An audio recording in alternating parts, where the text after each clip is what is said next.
Ammeter और voltmeter में difference है ना। एमीटर का पहला पॉइंट लिखो बाबू, अमीटर का पहला पॉइंट लिखो, यह सर्किट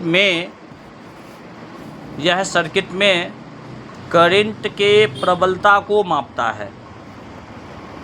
यह सर्किट में करंट के प्रबलता को मापता है। यह सर्किट में करंट के प्रबलता को मापता है। वोल्टमीटर का पहला पॉइंट लिखो, यह सर्किट में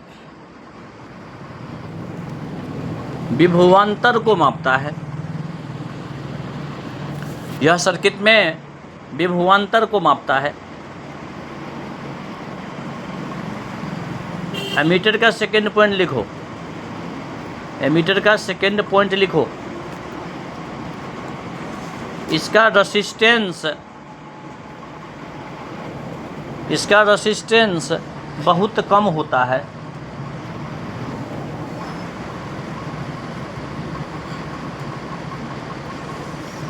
वोल्टमीटर में लिखो, इसका रेसिस्टेंस बहुत उच्च होता है।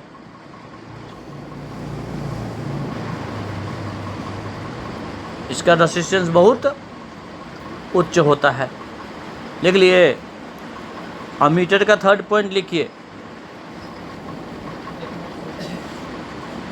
छूट गया क्या बेटा? अमीटर का रेसिस्टेंस क्या होता है? बहुत कम होता है।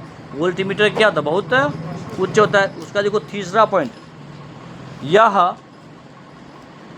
सर्किट में श्रेणी क्रम में जुड़ा होता है। यह सर्किट में श्रेणी क्रम में जुड़ा होता है। इसका लिखो तीसरा पॉइंट, यह सर्किट में समांतर क्रम में जुड़ा रहता है।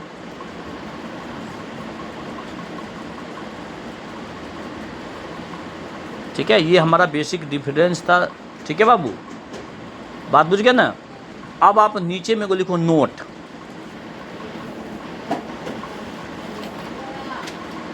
अब आप नीचे में लिखो नोट। लिखिएगा आइडियल अमीटर, IDEAL, आइडियल मतलब क्या था? आदर्श। आइडियल अमीटर का रेसिस्टेंस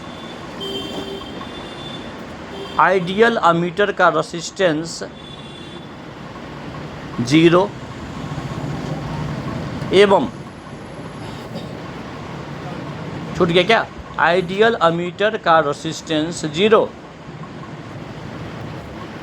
आइडियल अमीटर का रेसिस्टेंस कौन सी रे? 0 एवं आइडियल वोल्टमीटर का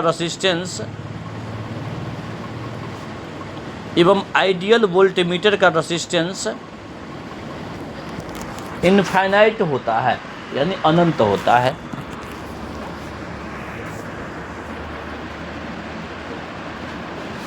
समझ में आ गया? वोल्टमीटर का रेसिस्टेंस जितना ज़्यादा होगा उतना सुंदर होगा, ठीक ना। और एमीटर का रेसिस्टेंस जितना कम होगा उतना सुंदर होगा। क्यों? एमीटर करंट को मापता है। करंट मापने के लिए प्रतिरोध का मान कम होना चाहिए, ठीक है बेटा। और वोल्टेज मापने के लिए प्रतिरोध का मान क्या होना चाहिए? ज़्यादा होना चाहिए। ये दोनों में बेसिक डिफरेंस था। Have no problem? चलो नया टॉपिक हम लोग शुरू करते हैं।